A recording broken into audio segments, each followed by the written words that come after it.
Welcome to Raised on D&D podcast. Twice a month, Raised on D&D brings you inspirational interviews, tips, and strategies to enhance your family's gaming experience.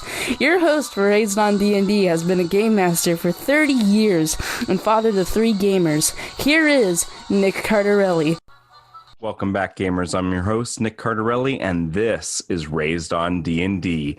My next guest hails from Assawoman, Virginia. She's a jack of all trades in board games, Dungeons & Dragons, and recently LARPing. She's currently working on a number of fun role-playing avenues. She's dungeon mastering a campaign for her family. She's growing her local LARPing community and using all of that knowledge to evolve a character to participate in the Viking experience. Please welcome Mary Matthews. Hi, Mary. Hi, good evening. Mary, we're super excited to have you. We know that you are big into Dungeons & Dragons. Now you're getting into LARPing, and you share that passion for tabletop role-playing games with your family. But before we get into all that, can you take us back to your first tabletop or role-playing Dungeons & Dragons experience? What was that like? Oh, absolutely. Way back in 1996, back in the days of college, I was part of a second edition Greyhawk campaign, and I played a multi-class fighter mage thief, thinking, well, this is my first experience. I don't want my character to die. So I multi-class thinking jack of all trades, kind of like now. And I spread myself too thin, kind of like now. And I learned quickly that you don't level up fast by being multi-class. And but it was a lot of fun. It gave me a lot of background. And later I ended up playing more focused and honed in characters than that. So how did you get started? So you were in college, and how did you get introduced to the table? How did that all transpire? I had a few friends in college who actually one of them was a dungeon master, and he had a job where he could sit all day and plan these fantastic campaigns. And so I joined the campaign with my boyfriend at the time and a few of the other friends that we made in college, and we'd go to their house and we'd play around the table just like the stereotypical, bring snacks, bring sodas, and hang out around the table. And that was about it. Fantastic. And now fast forward, you're a mom. How many children do you have? I have 3 kiddos. I have Savannah, she's 15, Aria, she's 12, and Liam is 7. Oh, wow. Okay. Well, mine are real close together, too. I've got a 14-year-old, a 13-year-old, and just turned 12. I'm sorry, my 14-year-old is just turned 15. Well, when did you introduce tabletop role-playing games to the children? Okay, funny thing about that, I didn't start them on tabletop role-play games until just this past year. I was worried that the rules would be too complicated, the younger ones, but I've quickly learned that I was mistaken. I could have started sooner. I really wish I had. We started them off online, like Neverwinter Nights. We built modules and we kind of got the idea of basic role play, but I felt like there was something missing. It was the whole experience of everyone being together around the table as opposed to stuck behind devices. And last year I went to a comic book day at Rising Phoenix, our local game store, and there happened to be a module for a 5th edition Stranger Things module, and I figured that would be how I'd hook the kids, because my oldest was really into Stranger Things, and I knew the other 2 would follow suit, but I was more worried about the oldest, where she was 15. I wasn't sure if she'd go for it or say, no, I'm not interested, and she was very excited, which that was delightful for me. And so I spent the time making the maps, studying the books, getting minis together and substituting what I could where I didn't have minis. And we made it happen, and it was so much fun. And ever since, they've been, my heart sings to hear them say, oh, can we play D&D? Can we play D&D? Oh, my nerdy heart sings. And that's fantastic. What has been some of the unexpected responses to scenarios with them? Have they surprised you in any way with the way they approach how they handle situations? Absolutely. And I knew as a DM I'd have to be on my feet. But boy, my youngest, it was funny, when we were doing that first campaign, he took off running past all of the NPCs straight for the cave. And I had to pause the game and say, oh, wait, all that information he just ran right past. So I had to pause the game, and I had my computer hooked up to the television. So I made everybody put everything down, and we watched a YouTube video about Leroy Jenkins. And and I said, so what did we learn from that video? And they were like, oh, don't just go running in. I said, exactly. Bad things will happen. You're going to get hurt. You need to collect information. And so we always use Leroy Jenkins as our go-to for that.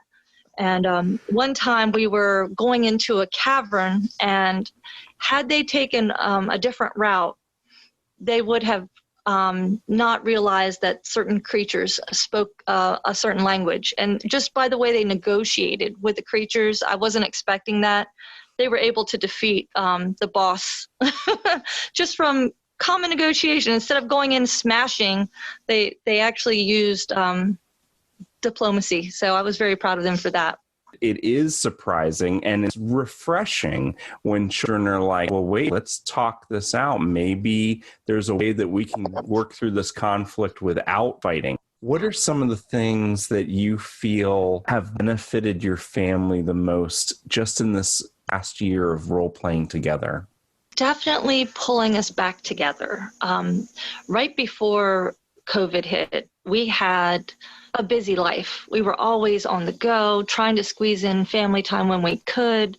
But when COVID hit, they came out of their rooms, got off their devices, and we actually had real conversations.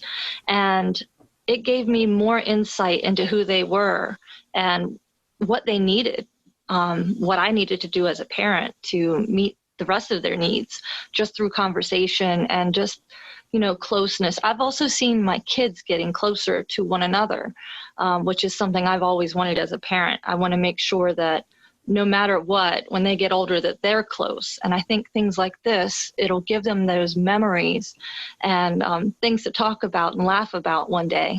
And so they've already started to have those inside jokes about things that have happened in the campaign. Is that right? Oh, yes. Absolutely.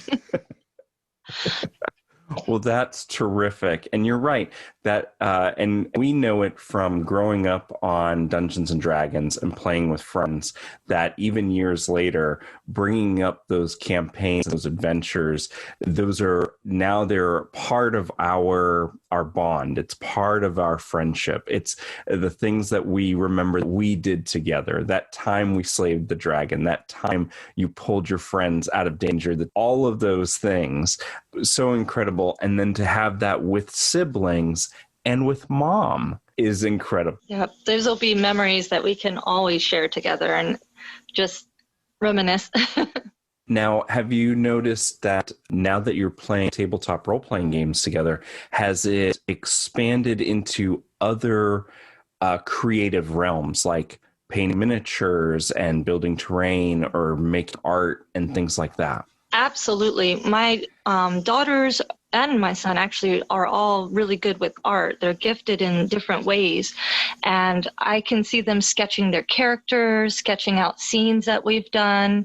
They've been painting minis with me. In fact, today we were painting a white dragon for the campaign. And my son came out and he brought some of his minis out to paint with me. So it brings us all together in different ways. I try to definitely create maps, and they like to stand over. I let them see for a little while, but they can't study everything because I don't want to spoil it for them. But they love to see me in the floor planning out, for them. They know it's for them. We like collecting all of the accessories that go with it, all the dice. We get online together. Oh, look at these dice that are out this week, the polyhedral. And then I also like getting little props for them. so that when we're playing, I can present it to them. It's just every once in a while a token to make a memorable moment of a game session. And recently we bought, I got on Amazon and found some really cheap but really nice looking rings that were fantasy looking. And I made up a story to go with each ring, and so that during the session I could present it to them. And one ring gave healing, like it acted like a ring of regeneration. And one ring gave, the power to change into almost like a mimic, but they could mimic any small item and other rings like that. But it was neat because they got so excited at the end, when they were presented these rings, and they can't wait to use them now in the next campaign. Oh, that is a wonderful idea. Gosh, I'm going to have to incorporate that too. Inexpensive jewelry from online, and then actually giving the jewelry to them as magic items from the game. That is terrific. That's a great idea. Thank you for that. That definitely inspires me. I hope other parents decide to do that with theirs too. That is awesome. I thought of going to flea markets too, the local yard sales and flea markets. Now I'm going to look at the tables a little differently from here on out. I got really inexpensive fantasy coins. And I guess they came with a board game, but someone was selling them separate.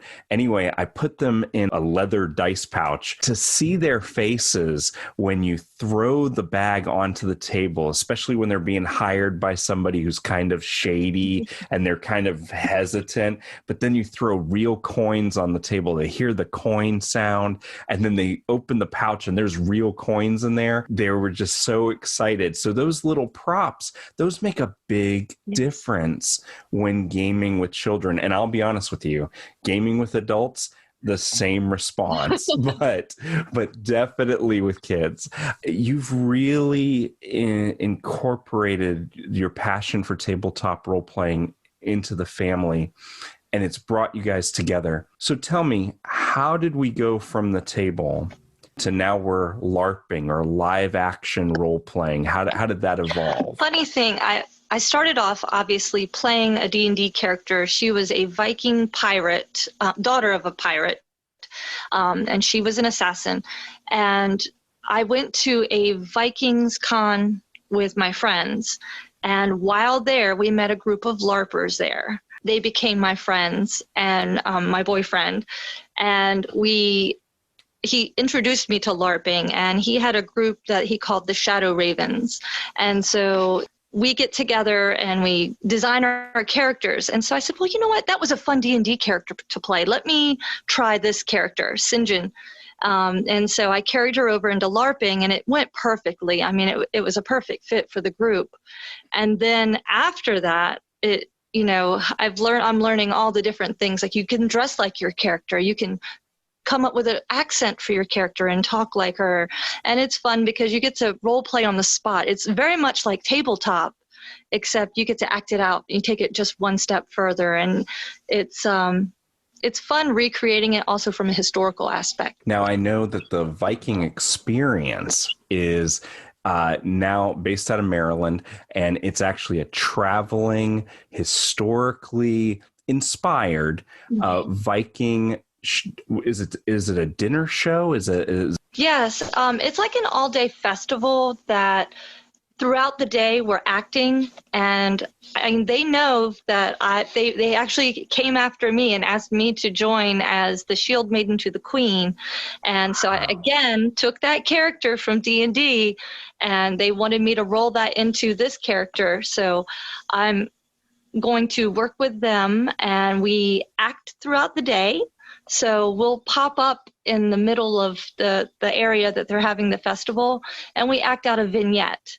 And meanwhile, there's a lot of other activities going on, but people will stop and listen. And so here I am role-playing this character, and then at the end of the evening, there is like a feast and a dinner theater where we do continue and culminate the evening's role play, basically, and a grand feast, like a Viking style feast. And that's incredible. And they already have dates on their website, the vikingexperience.com, right? They're going to be in Maryland. They're going to be in North Carolina.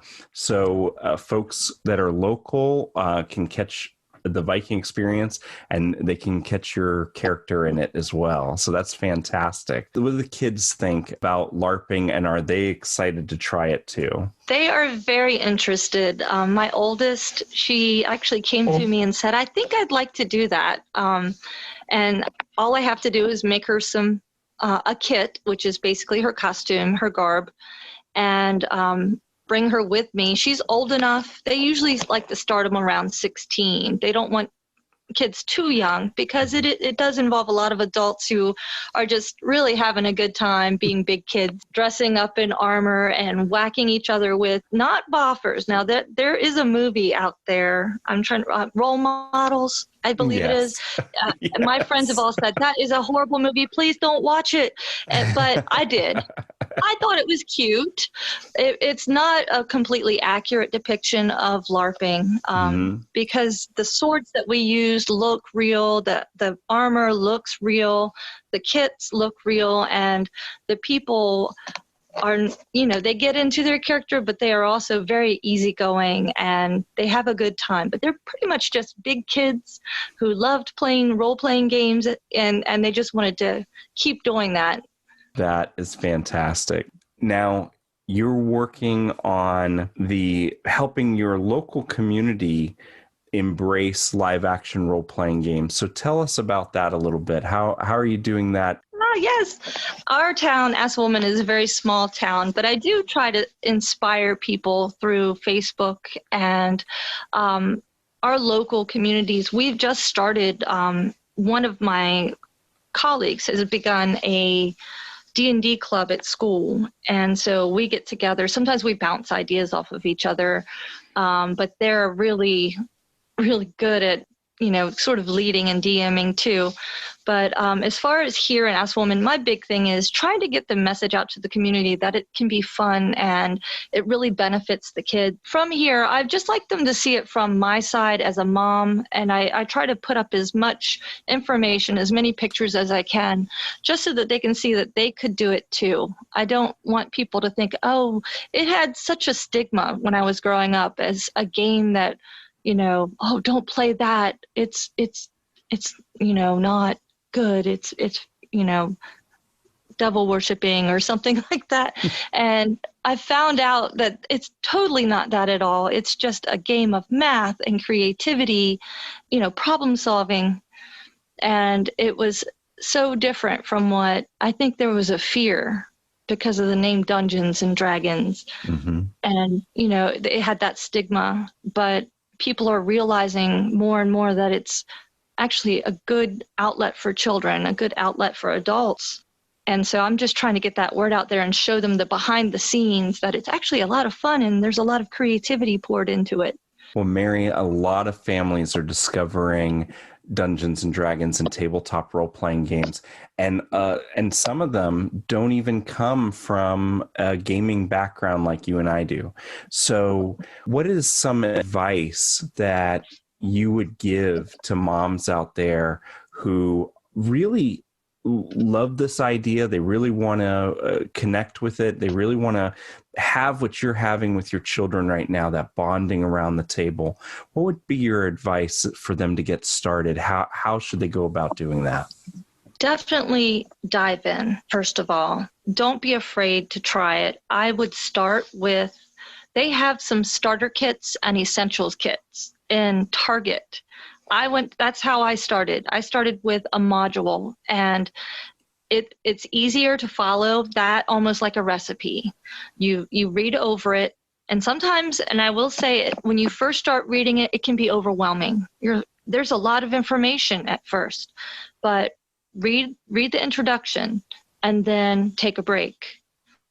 Then maybe reread some of it. Some of it you'll have to reread, but once you do, it's so worth it. I also got onto D&D Beyond, and I found that to be super helpful as far as just being able to click a link. It made gameplay faster for me.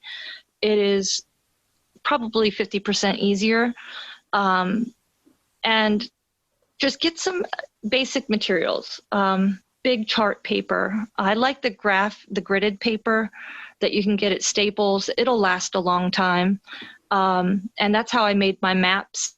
And you don't have to start with maps at first. Theater of the mind is always, a good place to start, but it does hook the kids. All those little novelties and the little minis, it really gets the kids a little more invested. Sometimes they need that help, that scaffolding to visualize what you're trying to project. And I'd say definitely watch Critical Role, watch some YouTube videos on it, watch other people DMing. Even that will give you so much more confidence. I think I gained more confidence watching Matt Mercer do Critical Role, and actually became a better player character that way too. I got more into character and started using more accents, and I just felt like it increases the experience watching someone else do it first, because it takes the pressure off of you and it gives you ideas. That is great. And that's all wonderful advice. I love starter kits. I always recommend them. They come with characters. They come with maps. They come with dice. Sometimes they come with minis. So, it's a great way to start. It's all in the one box. And yeah, it's going to put you back about, depending on what you're getting, and it's going to put you back between 15 and 30. But the hours and hours of gameplay are well worth it, and never mind, and the bonding with your children, it's terrific. Mary, we want to thank you so much for being on the show. We hope that your LARPing community there in your hometown grows, and we're so excited for you being in the Viking experience. We hope to see that more, and we hope to get to travel with that. But most importantly, we're so glad that you're sharing Dungeons and Dragons with your family, and that your family is growing together because of tabletop role-playing games. Thank you so much, Mary, and have a happy Mother's Day. Oh, thank you.